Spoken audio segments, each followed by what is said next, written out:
chers lecteurs et chers consommateurs, aidez-nous et le réseau Plus que Pro à protéger, défendre les droits et les intérêts qui sont les vôtres et ceux de nos chers consommateurs de France et combattre le cancer que constituent ces pseudo-youtubeurs de l'intox et la désinformation. Parce que nous, on ne triche pas de calomnie, on dit la vérité. Vous avez l'opportunité de vous abonner à la seule chaîne YouTube qui vaille. À vous de jouer. Merci de nous avoir donné votre confiance. Des Autotransact Talange, réseau Plus que Pro pour la défense du consommateur, toujours dans le cadre de notre principe de transparence, ce pourquoi on fait les documents vidéo que l'on retrouve sur notre chaîne YouTube. Toujours dans ce cadre, la transparence, si chère à nos yeux, pour rétablir le climat de confiance avec nos chers consommateurs. Aujourd'hui, on vous propose une cliente, ça fait pas si longtemps que ça qu'elle est notre cliente, je dirais peut-être un an et demi. Ça a commencé une fois au début avec les bougies de préchauffage, difficulté de démarrage à froid, etc. Et aujourd'hui, on va donc lui remplacer la courroie de distribution. Donc, vous l'avez compris, c'est une Antiquité 306 phase 2. On les reconnaît avec l'optique qui n'est pas encore glaceless, mais qui est striée entre modèle 98 et 99, fin 99. Et après, à partir de 2000, vous avez les mêmes types, donc les feux plongeants, mais en glace lisse, qui sont du plus bel effet, bien évidemment. Donc là, on est sur un modèle, effectivement, vous l'avez compris, 98-99, avec le fameux XUD, qui a fait la réputation Peugeot, le fameux XUD9 TE, voilà. Donc c'est la litre 9 turbo diesel de 92 chevaux, voilà, super moteur, très bon moteur, extraordinaire moteur, qui a fait la réputation, la renommée Peugeot. Ça, c'est increvable, c'est le nec plus ultra, puisque, pour preuve, j'en veux pour preuve, le bas moteur qui a été repris sur les 2 litres HDI, puis encore aujourd'hui sur les 150, les 163 chevaux, etc. de chez Peugeot, de la gamme Peugeot Citroën. Qu'on retrouve aussi sur certaines Ford, etc., etc. Voilà. Donc c'est dire à quel point ce moteur a fait la renommée partout dans le monde. Peugeot, le nec plus ultra en matière de motorisation diesel à cette époque-là. Voilà. Et je vous enjoins à rechercher un moteur aussi fiable que celui-ci encore aujourd'hui. Franchement, c'est pas demain la veille. Surtout aujourd'hui, tout est plus compliqué. Donc tout est moins fiable, etc. Et ça, c'est normal, c'est la technologie. Je dirais pas que c'est normal, mais enfin bon, bref, on a compris l'idée, l'image. Voilà, donc on va faire la courroie de distribution, modèle clim, vous avez l'ADA qui est au-dessus, donc c'est un petit peu chiant, etc. Avec le galet tendeur qu'il va falloir utiliser le petit carré comme ça, tirer pour pouvoir mettre la petite puise en haut, pour après relâcher, libérer la courroie, etc. Enfin bref, nous on connaît ça par cœur, on a l'habitude. Les caches, une vis de 11 derrière, une petite vis de 10 là, une vis de 10 en haut pour le cache côté pompe à injection, et puis un écrou de 10 un peu plus bas, etc. En dessous, c'est des vis de 10, etc. Vis de 22 pour le vilebrequin. Là, ici, la pige en dessous, le démarreur dans le volant moteur pour le vilebrequin. La pige ici et une ici. Il y a des petits trous, etc. dans le pompe à injection et dans l'arbre à cam ici, voilà. Donc généralement, il est à peu près à 8 heures, claque un peu en dessous, etc. On peut même retrouver avec le doigt le point d'appui de la cuirasse derrière, etc. Enfin bref, ça c'est voilà, du traditionnel. Donc c'est parti, on va faire les travaux et on va vous montrer au fur et à mesure, parce que vraiment ça ne nous rappelle que de très bons souvenirs quand on travaillait comme salarié chez Peugeot. Peugeot Bailly à la maison mère à Metz-Nord pendant 13 ans. Voilà, 13 ans. Donc voilà, nous on est des vrais professionnels de l'automobile, 18 ans d'expérience professionnelle comme salarié, au total 24 ans, quasiment 24-25 ans total, puisque l'entreprise on l'a créée en 2013. Alors, des points faibles sur ce moteur, ben, il n'y en a pas vraiment. Donc là pour la distribution, on commence par le haut avant de basculer en bas. Donc ici on dépose les 4 vis de 16 du support, on enlève le petit amortisseur ici. Voilà, la petite cale en haut de protection qu'on retrouvait ici avec les 2 vis de 13, etc. Enfin bref, des détails.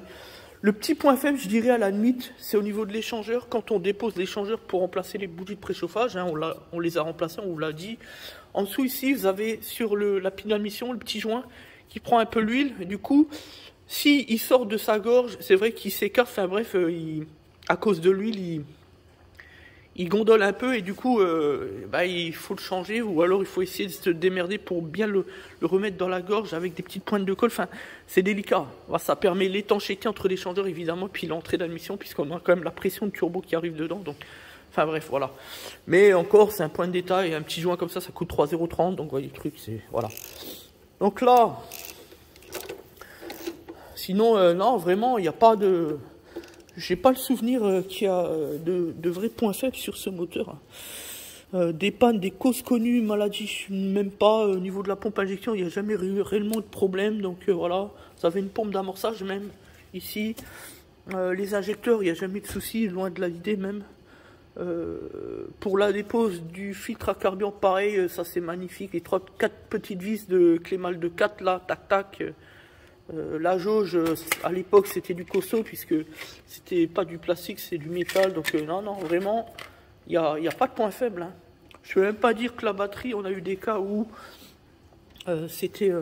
non, vraiment, même pas joint de culasse, évidemment, faut faire attention à tout, hein, on a bien compris. Mais la preuve, vous voyez, le moteur chaud, là, on vient de l'ouvrir, on ne l'avait pas ouvert avant. Voilà. Donc, bref, ça, de toute façon, on va le remplacer puisqu'on va faire la pompe à eau, etc. Équilibrerie complet, tout ça. Donc là, on va pas plus loin. Donc ici, on a la première vis de 10 ici. Tac. Juste là.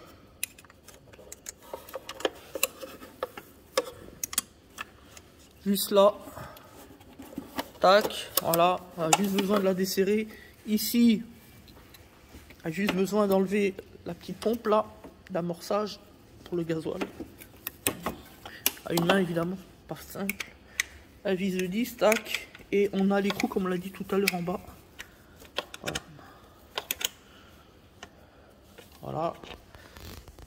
Voilà, une fois qu'on a déposé les vis, on peut déjà enlever le carter supérieur à Bracam qu'on pose là-haut.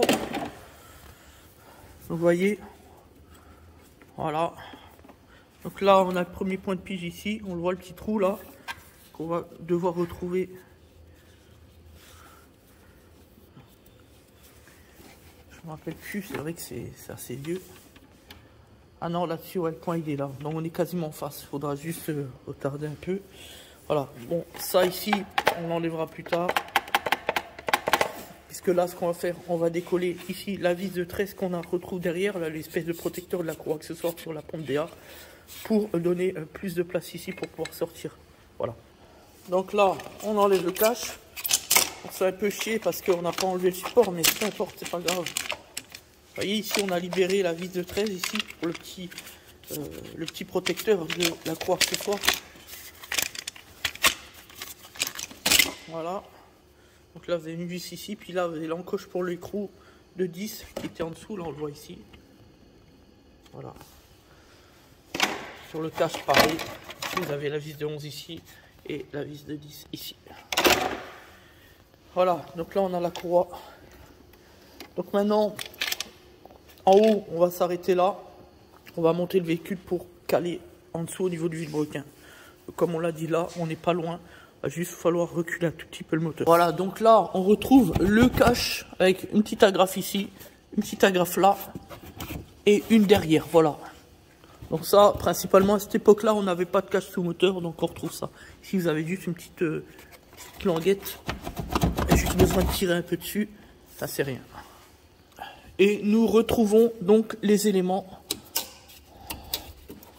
La croix accessoire, on libère les durites qui passent sur le côté pour le refroidissement. Voilà. Donc là, on peut même enlever finalement ça pour faciliter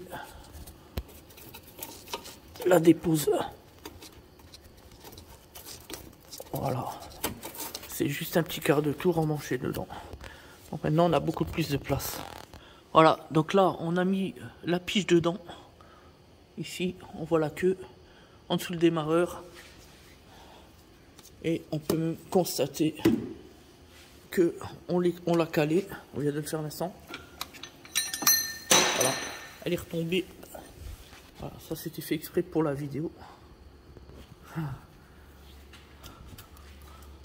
Donc on la remet dedans.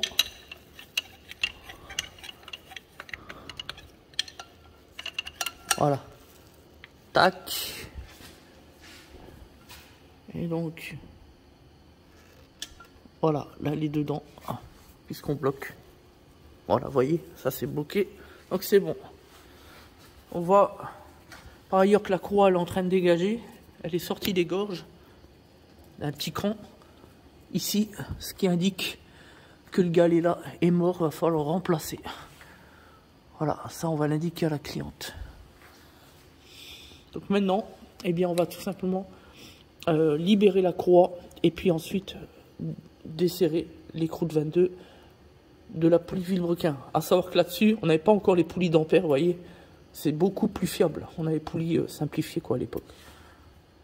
Donc là, on a mis la petite pige dans le trou du galet pour que quand on va desserrer ici avec la clé mal de 8, l'autre galet, le galet ici tendeur, l'autre puisse rester dans sa gorge et pour permettre de libérer la courroie tout simplement. Voilà. Tac, vous voyez. Donc là, on peut sortir la courroie tout simplement. Ici, vous avez le compresseur de clim, évidemment. Voilà, c'est simple comme bonjour. C'est juste technique, il faut connaître les rouages. Voilà. Donc là, on a juste en haut. Ça gêne en haut parce qu'il y a le petit carter qui gêne un peu. Et c'est pas grave, on l'enlèvera depuis en haut. Peu importe. Donc là, si on est bien en place, on voit bien que le galet, il part en vrille, il se décale vers là. Donc ce qui démontre qu'il est juste tout simplement déglingué. Donc ça, il faut remplacer, puisque ça permet, au bout du compte, de faire décaler la courroie, comme c'était le cas, puisqu'on avait une gorge qui commence à décaler tout à l'heure. Donc ça peut être dangereux, hein, finalement.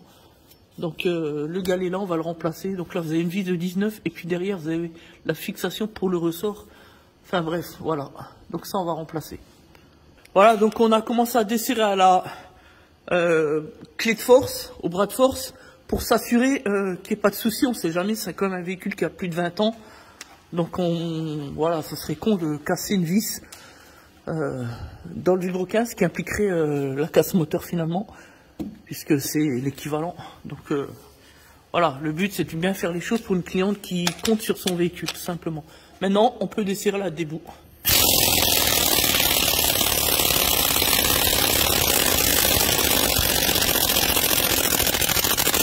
Voilà. Hop. C'est pas beau, c'est un peu. Tac. En espérant que la poulie elle vient toute seule. Ah non, ça aurait été trop facile. Donc maintenant, on va jouer l'inertie en tapotant sur la vis sans la déglinguer évidemment. Et avec le marteau, on va essayer de décaler. Voilà, on va bien mettre des grippons à l'intérieur, etc. Voilà, ça c'est le truc standard, on va dire. Pour l'instant, rien d'extraordinaire. Voilà. Parce que tout s'est très bien passé, c'est magnifique ça. Donc là maintenant, on ressort la vis. Et on libère la poulie avec le petit ergot qui est à l'intérieur, vous l'avez vu là. Le petit ergot qu'on retrouve au-dessus. Bon, la lampe, elle empêche de bien voir. Voilà, donc ici vous avez l'ergot juste ici, là, avec la petite clavette. Donc maintenant, 10 et 10, et on libère le cache tout simplement. Voilà, donc la vis. Donc maintenant, il nous manque le petit écrou de disque qu'il va falloir totalement enlever au-dessus, puis c'est bon. Donc voilà, le cache, les deux petites vis de 10. Ici, l'écrou qui prenait aussi en sa position le cache au-dessus de la pompe à injection, comme on a vu au début au-dessus. Et puis là, on retrouve donc le bas moteur avec la pompe à eau, la croûte, espèce de fuite. Vous voyez, ça c'est sec, donc c'est pas bien grave, c'est un peu humide sec. Bon, voilà. Donc ça, de toute façon, on va tout remplacer. Et on va bien nettoyer l'environnement, évidemment. Donc ça, c'est de l'huile, c'est pas vraiment de la fuite, on le voit bien, c'est gras, c'est de l'huile, voilà, c'est un sointement avec le temps, on va bien dégraisser. On va confirmer qu'il n'y a pas de problème au niveau de joint de culasse, etc. Voilà. Voilà. Donc là, on a déposé la courroie de distribution pour remettre la nouvelle. Toujours le sens des écritures dans le sens horaire, évidemment. Donc là, on replace ici, dans les gorges. On s'assure que tout est bien en place. Que le côté où il n'y a pas le tendeur, c'est-à-dire le côté galet enrouleur ici à droite, que la tension est bonne, qu'il n'y ait pas trop de jeu. Hein, au niveau de la croix, regardez, quand on met le doigt dessus, on sent bien que voilà, il n'y a pas de... le brin est parfait. Donc, du coup, l'autre côté, là, on a un brin qui est large, ce qui est normal, puisque nous allons agir avec le galet. Donc, pour positionner le galet tendeur en position détendue, on a dû forcer dessus, puisque vous avez le piston avec le ressort en dessous, là où vous avez vu tout à l'heure. On tire et en même temps, on serre l'écrou. Enfin, la petite vis de tresse. C'est ce qu'on a fait. C'est pour ça qu'on a pu, d'ailleurs, positionner la nouvelle courroie. Maintenant, on va juste relâcher l'écrou et vous allez voir que le galet, automatiquement, clac, il va se mettre en position. Ce à quoi nous allons travailler un peu, pour que la tension soit parfaite. Et après, on resserre toutes les vis, on remonte et fin de l'histoire. Vous voyez, rien d'extraordinaire. Donc, on va faire un direct, tout simplement. On va desserrer l'écrou. Donc là, je suis en dessous. Bon, c'est pas évident, mais de le faire à une main, peu importe. Et vous allez voir le brin qui va se décaler tout seul. Qui va se tendre. Il faut juste que je sois sur le bon écrou. Voilà.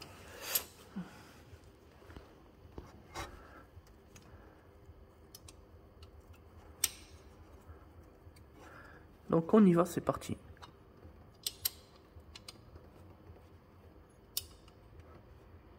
Voilà. Donc là, on l'a pas entendu, c'est vrai. Mais donc là, on va déjà mettre la courroie bien au milieu, nickel, hein, dans les gorges. Voilà. Voilà, donc là, on est bien.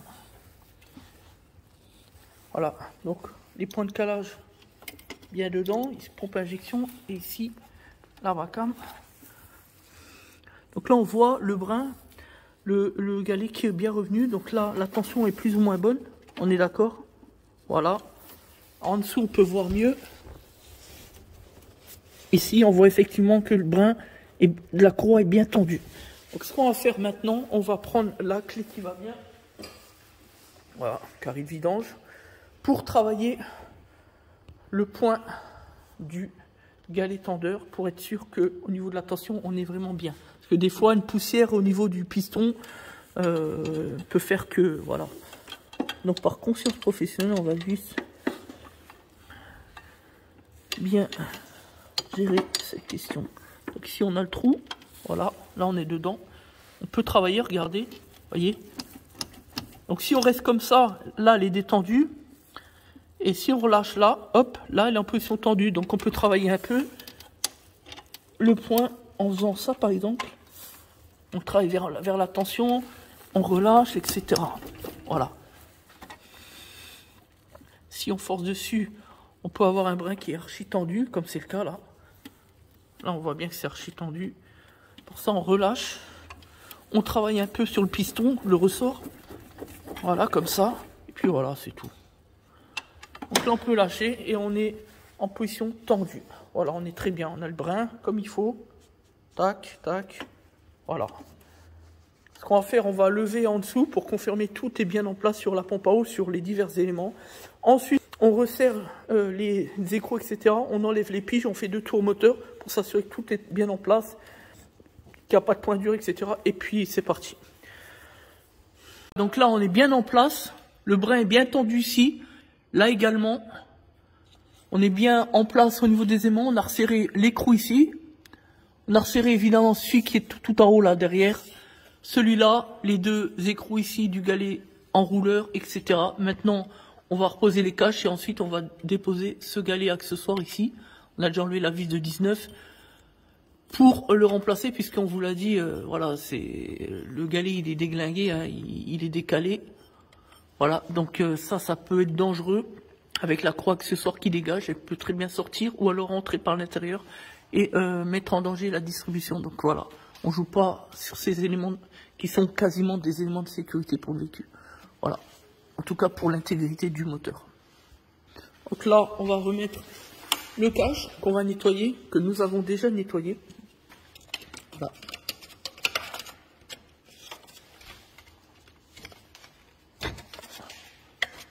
Là, rien d'extraordinaire. Voilà. On a le trou en haut. On l'insère dedans. Ici, on a 2 vis de 11. Voilà. Voilà. Donc, on serre bien. Il restera l'écrou en haut, mais on va pas le mettre tout de suite puisqu'on doit reposer dessus le cache de la pompe à injection qui fait office évidemment en son point ici de fourchette. Donc tout simplement voilà. Donc là c'est bon, c'est bien en place. Voilà. Tac, tac. Pas besoin de forcer trop, c'est le plastique, ça peut casser. Maintenant on va remettre la poulie dentelle. Voilà, donc là on vient de rebloquer la vis. Donc on met un peu de loctite pour assurer l'efficacité de la tenue. La pige toujours dedans. Voilà, on voit qu'on est bien en place. Parfait. Et maintenant, on va pouvoir enlever les piges en haut et reposer les caches. Voilà, donc là, on a reposé les caches, impeccable. Ça va derrière. Voilà. Maintenant, ce qu'on fait, tout naturellement, on repose l'appui support et le support. Espèce de cylindre bloc là. Voilà. Simplement. Voilà. Voilà. On remet les écrous évidemment. Voilà. Donc là on remet le petit support du dessus. Avec les deux vis. Voilà. Donc là on a remis le petit amortisseur. Le coup de 13. Et ensuite on va s'occuper du ressort plus galet accessoire. Donc le galet ici et le ressort, le voici. Petit ressort, c'est comme un petit amortisseur. Puisque c'est ça qui est défaillant. Voilà, donc là on vient de déposer, comme on peut le constater, le petit ressort là. Donc il y a une fixation en haut, on l'a enlevé tout à l'heure hein, avec la petite vis de 6 là. Et puis la fixation du bas où on voit encore la petite douille Clémal de 6 qui va sur le petit cliquet. Voilà, donc il nous a permis d'enlever la vis du bas, le ressort. Donc le ressort on peut le voir mieux comme ça. Voilà, c'est pas évident.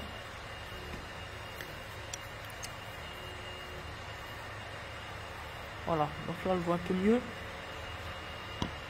Voilà, donc ça c'est le ressort. Donc maintenant on va tout simplement enlever la douille.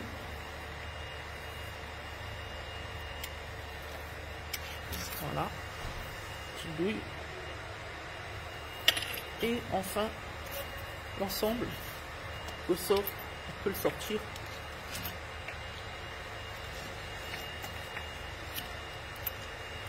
Alors, voilà. Donc maintenant on va pouvoir constater ce qui va pas. C'est pourquoi le galet partait de travers. Donc ici vous avez le haut, bon ça casse jamais, hein. Ça va, c'est à peu près correct. Par contre là je parie qu'il va y avoir quelque chose. Ouais, voilà, là on voit bien le joint qui a travaillé. Voilà. Sans que ce soit encore exceptionnel. Enfin peu importe. Donc là ce qu'on va faire, bon, on va remplacer l'ensemble. Hein. Voilà, tout simplement. Voilà, donc là on a le galet, le fameux galet. En fait on a le point de fixation ici, vous avez le carré pour la tension. Et ici on a le point de fixation qui prend comme ça en fait. Simplement. Voilà, donc là on a récupéré la nouvelle pièce, la petite Carole qui est venue nous livrer. Donc là ici on a donc la partie basse. Alors attention parce que ça tombe. La partie centrale qui peut tomber, voyez. Donc ça, ce qu'on va faire, on va mettre juste une petite pointe de colle juste pour maintenir, de sorte que quand on le repositionne au niveau des éléments accessoires, qu'on ne soit pas emmerdé, pas que ça tombe, parce qu'après c'est un peu chiant. Voilà. Et ensuite, une fois qu'on aura mis la vis avec la petite rondelle, ici, ça, après une fois que c'est en appui, après ça tombera plus, puis nickel, voilà.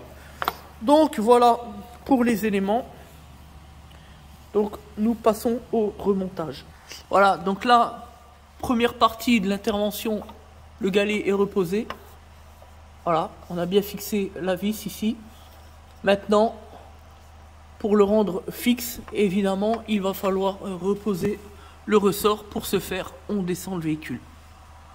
Donc voilà, donc là il est bien positionné, plus ou moins. On a déjà fixé la partie haute. Maintenant on va fixer tout en bas là-haut. La fixation d'ailleurs qui va rentrer dans le galet, hein, tout simplement, que l'on voit ici. même si on voit pas très bien, peu importe. Voilà, le galet, voilà, là on le voit un peu mieux. Voilà. Et après, l'amorcisseur va jouer le rôle justement de l'amortissement, de la tension qui va résider au niveau de la croix accessoire lorsque le moteur tourne tout simplement. Donc maintenant, c'est l'opération la plus délicate, réussir à mettre la vis avec la rondelle dans le trou pour pouvoir fixer et l'amortisseur et le galet ensemble, sans faire tomber la vis et sans que la partie interne tombe. Le petit rouleau qu'on a vu dans l'amortisseur. Voilà. Voilà, donc là c'est bien en place. Maintenant il n'y a plus qu'à fixer la partie basse. Et puis voilà. Donc là on a un galet, comme on peut le constater, qui est bien droit, qui est bien en place, contrairement à l'autre qui était de travers évidemment. Donc c'est parfait. Hein. Donc là on peut voir. Voilà.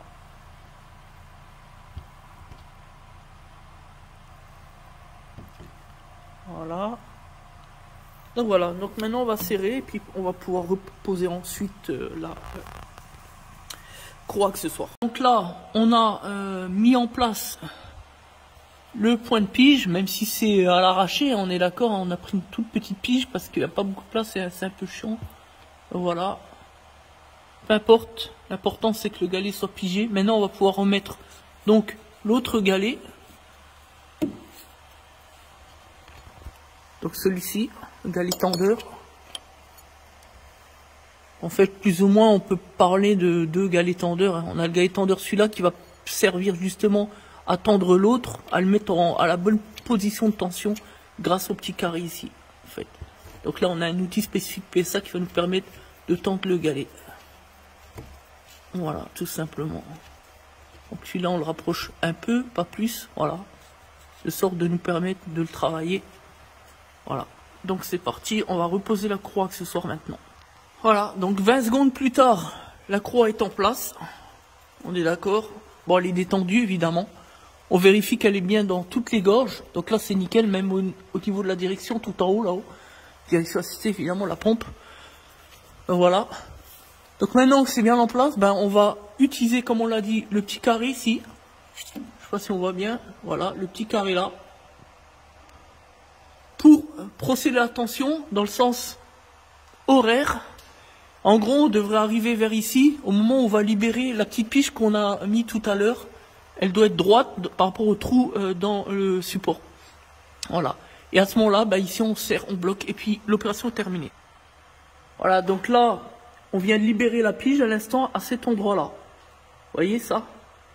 Donc là, on reste comme ça, et on bloque la vis. Et la croix est parfaitement tendue selon les préconisations constructeurs. Voilà. Donc là, c'est tout bon.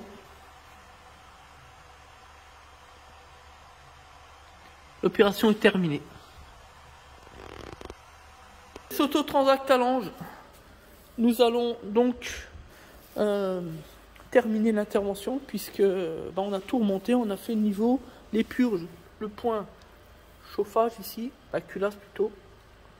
Et le chauffage ici, voilà, 2 vis. Donc là on a déjà pré-purgé, on va faire une mise en route pour bien purger définitivement et après on va laisser tourner et on va sortir le véhicule. Donc là on met sur chaud, oui puisqu'on va faire la chaude, donc ça nous permettra de contrôler la chaleur dans le véhicule. On préchauffe bien parce que là on est sur un véhicule d'époque qui a 20 ans. Donc du coup, il faut bien préchauffer pour le démarrage.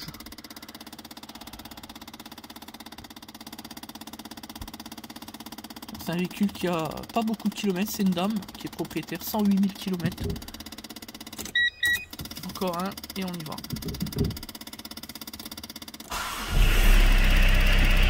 Quart de tour. Bah, pas beau ça un peu.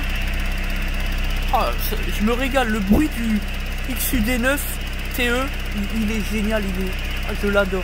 C'est un beau bruit. Il est sublime ce bruit, je l'aime. Donc maintenant on va contrôler, surtout au niveau accessoire.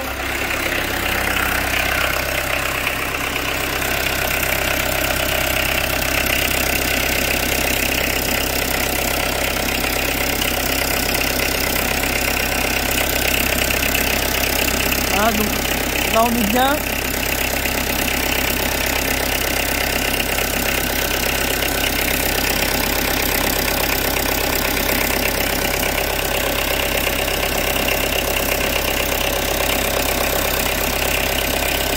on est bien dans les gorges. Nickel.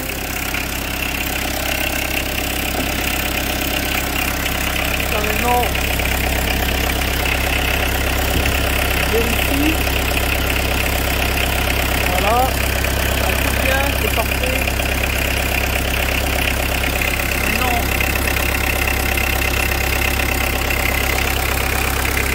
Voilà.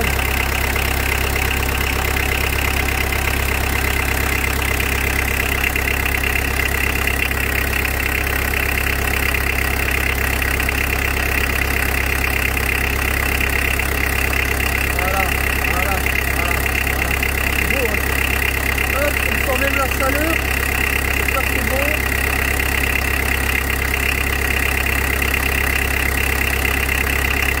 On fait bien sans trop forcer. Voilà. On refait le niveau.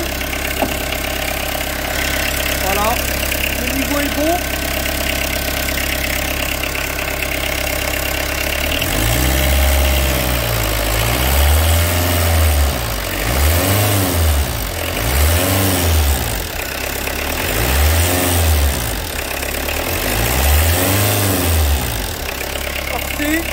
Ça réagit bien, le ressort ici tout va bien.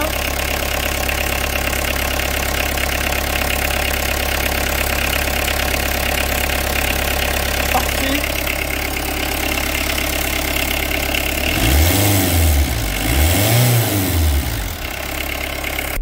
Voilà, donc là on sort du véhicule, on la sort du pont.